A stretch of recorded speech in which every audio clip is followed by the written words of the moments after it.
Assalamualaikum warahmatullahi wabarakatuh. Bismillahirrahmanirrahim. Wa salli wa sallim wa barik ala sayyidina Maulana Muhammadin wa ala alihi wa sahbihi asma'in. Nama ba'du. Iki nderekaken kersane Mbah Mus sedanten Duriyah Ki Bisri, Gus Yahya, Gus Yakut, Gus Anis, sedanten nderekaken kersane para kiai termasuk wonten saking PBNU niki ngaos nih. Dados Ki Bisri yang saya kenang adalah penulis makna gandul tafsir napa Al-Ibris. Al-Ibris itu maknane niku ad-dhahabul khalis, emas yang murni. Kula baca banyak Al-Ibris, juga baca banyak Al-Iqlil, juga baca banyak terjemahan Kemenak, juga hampir rata-rata terjemah yang ditulis kiai-kiai Indonesia, mulai yang NO, setengah NO sampai ahli sunnah sampai setengah ahli sunnah. Niku atas nama ilmu saya baca. Ini penting untuk kepastian bahwa Quran itu milik semua, tidak milik kelompok tertentu, tidak milik ormas tertentu.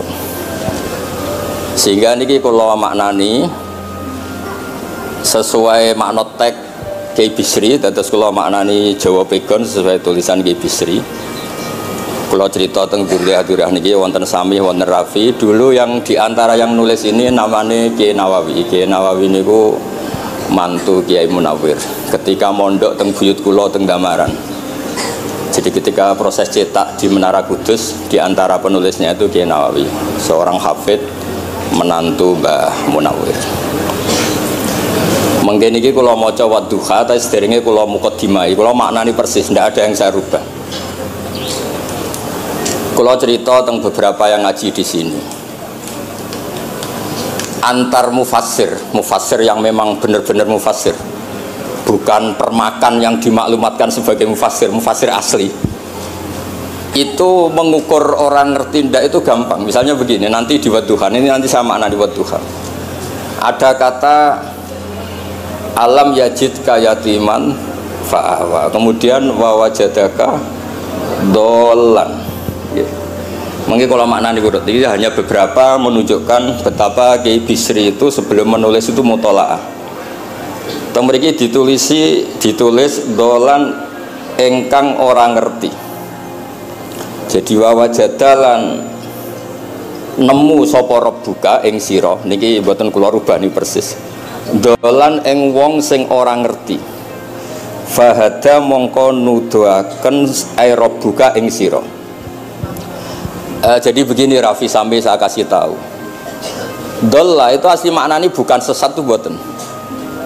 Dolla itu tidak tahu. Kemudian tidak tahu itu untuk hal yang ekstrim, tidak tahu Allah itu namanya sesat. Wong kok ora roh pangeran itu kebablas. Tapi nek ora roh dhuwit kados kula niku wong apik. Maksudnya ora roh dhuwit niku ora kudu ra duwe dhuwit. Maksudnya mboten nate berjuang utawa pidato utawa apa hitung-hitungane dhuwit mboten. Niku mboten kiai niku. Radi Yahudi niku nek kabeh hitung-hitungane dhuwit. Radi boten radi niku nggak boleh seorang ulama hitung-hitungannya uang. Dolla itu maknanya sesat. Sehingga dulu orang Arab bilang orang yang nggak tahu jalan ya dolla anitorik, dia tidak tahu jalan itu. Nah karena kelamaan orang itu maknanya dolla sesat, sehingga kebingungan ketika ada ayat wawajadaka dolan, karena Nabi tidak mungkin distatuskan apa? Sesat. Itu resiko atau efek dari orang tidak mempelajari ilmu lughat secara jelimet, secara detail. Sebetulnya dolla itu dolla anitorik, dolla tinnakoh, onta saya hilang. Itu biasa di bahasa Arab. Nah, sehingga saya beri sekian contoh. Nanti kalau maknanya urut ini cerita betapa alimnya Ki Bisri, karena sanad saya, sanad kita semua dengan Ki Bisri itu mirip-mirip. Ki Bisri alim itu ngaji Ki Khalil Harun. Ki Khalil Harun keluarga sarang. Beliau masih keponakan sama Mbah Ghazali, pendiri madrasah Pondok Sarang asmane Mbah Ghazali. Gadah dulur asmane Mbah Sintok. Kemudian kita terus wonten Mbah Khalil Harun, terus wonten mantu Ki Bisri, terus wonten Durya Mbah Mus, Mbah Khalil, terus Gus Adib dan seterusnya Durya-Duryan. Dulu Mas saya sarang Ki Khalil Harun itu punya kakak yang sangat alim, asmane Umar Harun. Niku riyen ngaos teng Mekah era kakaknya Sayyid Abi Bakar Sato, namanya Sayyid Umar.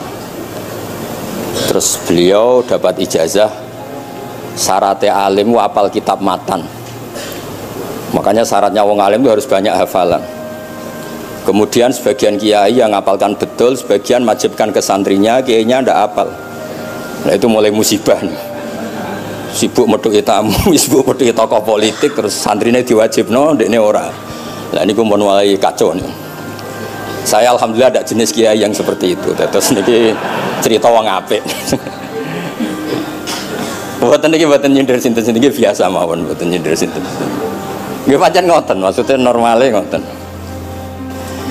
Nah sehingga Kiai Umar niku gada kitab namanya Islahu Al-Sunil Waro. Ini semacam alfiyah nggih tentang nahwu. Kiai Khalil nggih alimnya yang paling malakah nggih nahwu, Kiai Khalil Harun. Era Ki Bisri nggih sing paling malakah nggih nahwu. Meskipun beliau mutabakhir di beberapa fan ilmu, tapi paling malakah nggih nahwu. Sehingga beliau nulis Awsatul Masalik, terjemahnya Alfiyah Ibnu Malik nggih kados mun malakah, mun nyaman mawon. Mun kula terusaken. Dolan itu dipakai Quran di beberapa ayat. Misalnya anak-anak Nabi Yakub itu bilang ke bapaknya, padahal bapaknya seorang nabi.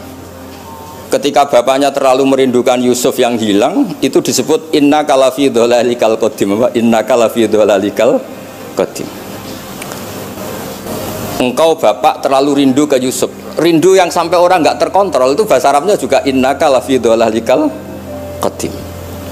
Begitu juga ketika Zulaikha begitu mencintai Yusuf sampai kehilang kestabilannya. Itu orang Arab atau pengikutnya atau orang sekelilingnya bilang inna lanaroha fi dhalalim mubin. Jadi kata dolan di sini itu sepadan dengan kata-kata dolan yang digunakan untuk orang-orang baik. Tetap dibahasakan apa? Dolan, tapi bukan berarti tersesat dari petunjuk, tapi tersesat dari hal yang harusnya tahu tapi sementara ini tidak tahu. Ya, makanya di sini Mbah Bisri maknani dolan ing orang ngerti. Terus fahada. Kalau maknani dari awal kersane barokah. Bismillahirrahmanirrahim. Wadduha, demi waktu duha. Niki kula anut persis. Walaili, demi bengi idza saja nalikane nutupi apa lail.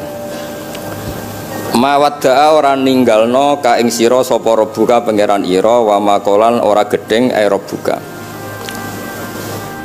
Nah niki terus Ki Bisri tenggene penjelasan ngendikan siji wektu Kanjeng Nabi susah prihatin jalaran rada suwi ora ana wahyu tumurun.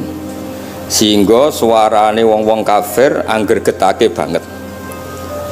Terus beliau cerita bahwa asbabun nuzul ini adalah komentar-komentar orang kafir.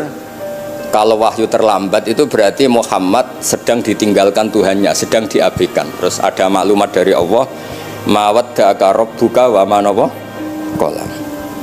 Artinya begini ya, tanpa nyindir siapapun, sebetulnya kritik atau suara di luar sana, termasuk suara orang kafir, itu ternyata sama Allah ya dijawab. Bukan karena orang kafir terus layuk ba'u biqaulih, kita abaikan pendapatnya, kita biarkan. Enggak. Kalau perlu dijawab ya dia apa? Jawab. Toh jawaban itu kalau objektif, kalau real itu pasti itu yang didengar. Saya ulang lagi, jawaban itu kalau objektif, real itu pasti yang didengar. Karena tidak ada ceritanya hak dengan batil itu menang apa? Batil. Dalam pepatah orang-orang sufi yang ahli hakikat, lato kota lidzolam amanan nur. Nggak ada ceritanya segelap apapun gelap gulita bisa mengalahkan cahaya. Kamu di hutan kayak apa gelap gulitanya? Kamu bawa satu korek itu menjadi padang apa enggak? Padang tetap. Nggak ada gunanya semua. Gelap kayak apa kalau ada nur? Lato kota lidzolam amaman nur.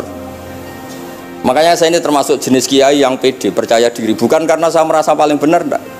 Barang hak itu pasti menang, pasti didengar. Saya berkali-kali cerita, logika tauhid itu logika yang bisa dianalisis dengan cara apapun. Dan saya cerita di mana-mana itu.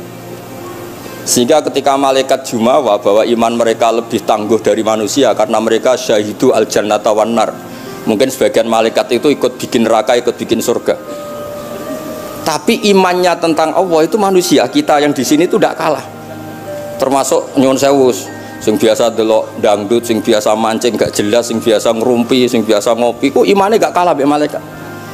Iman tasdiknya loh, jangan tanya solehnya, solehnya pas-pasan, tapi imannya itu bisa luar biasa. Karena apa?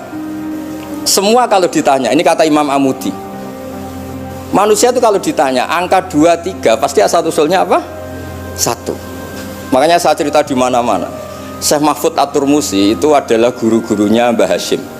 Orang tahu semua sanad Mbah Hashim paling dipakai itu lewat Syekh Mahfud Termas. Meskipun Mbah Hashim ya pernah ngaji Mbah Soleh Darah di Semarang, tentu ngaji abahnya Mbah Asy'ari, tapi yang paling sering dipakai itu Syekh Mahfud At-Turmusi. Beliau ini murid langsung dari yang karangi anak namanya Said Abi Bakar Sattar. Itu Syekh Mahfud At-Turmusi itu yang ngarang Nailul Ma'mul. Sarahnya Lubul Usul, karangannya Syekh Zakaria Al-Ansori. Dan dari karangan itu pula Mbah Sahal bisa ngarang Thariqatul Husul, juga nyarai Lubul Usul. Dulu naskah itu ada di Kiai Mansur abahnya Lek Qayyum itu, karena Kiai Mansur bin Khalil, Kiai Khalil termasuk katibnya Syekh Mahfud apa? At-Turmusi. Mboten sing NU ben ngerti cerita NU yang dari segi keulamaan. Ben ora men krungu cerita yang lain, cerita sing dari segi keulamaan. Sehingga Imam Amudi terus cerita. Beliau ketika wafat itu muridnya itu janggal itu ragu. Guru saya masuk surga enggak, karena si hidup-hidupnya itu ngajar matematika.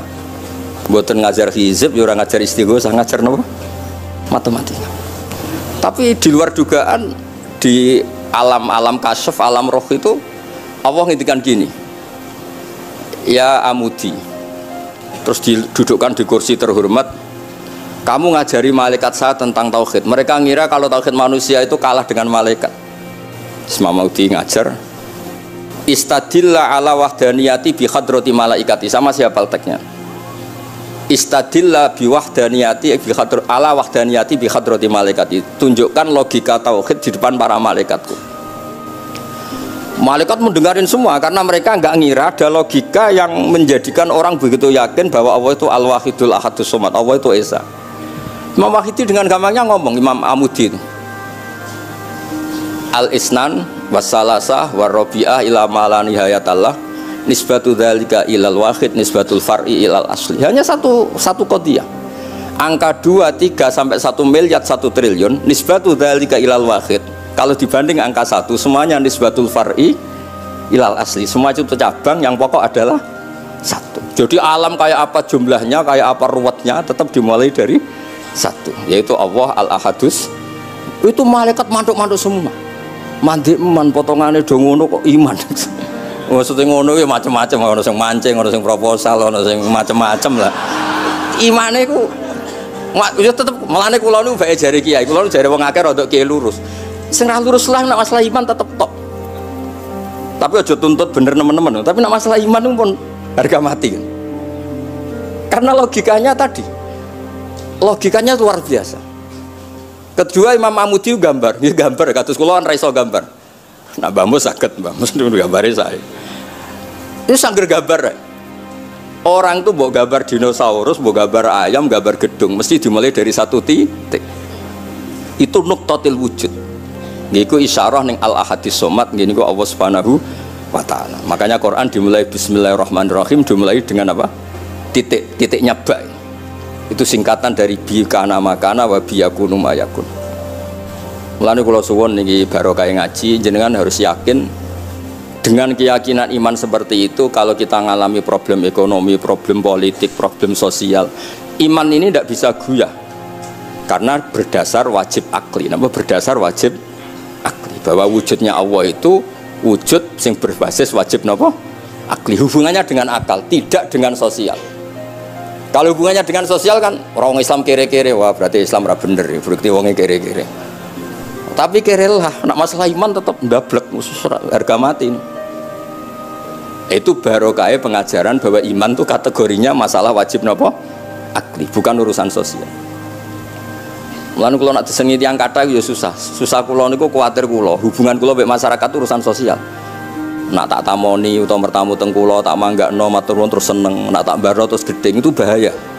Wong seneng wong apik kok berdasar servis sosial itu bahaya. Mulane kula termasuk kiai sing gak nampa tamu. Pancen tak jajal ben senenge nganggo wajib akli. Tapi kula nu ra dikeramat, lalah ra ngefek. Maksudnya nak sira patir keramat aja niru terus. Mboten iki cerita fakta, mboten guyon. Beberapa kiai niru Gus kula ora nampa tamu kok ya goleng tenan. Kok nek ra keramat ora usah jajal. Maksudnya nak kula niku yakin hakul yakin bahwa agama ini harus dikawal dengan wajib akli. Sehingga pilihan beda dalam pilkada, pilpres, pilihan ormas enggak ngefek karena urusan iman itu urusan wajib napa? Akli. Niku penting. Mohon kula terusno niki kula niat mulang putu-putu niki sami mulang. Wau dawuh Mbah Mus kudune sing maca iku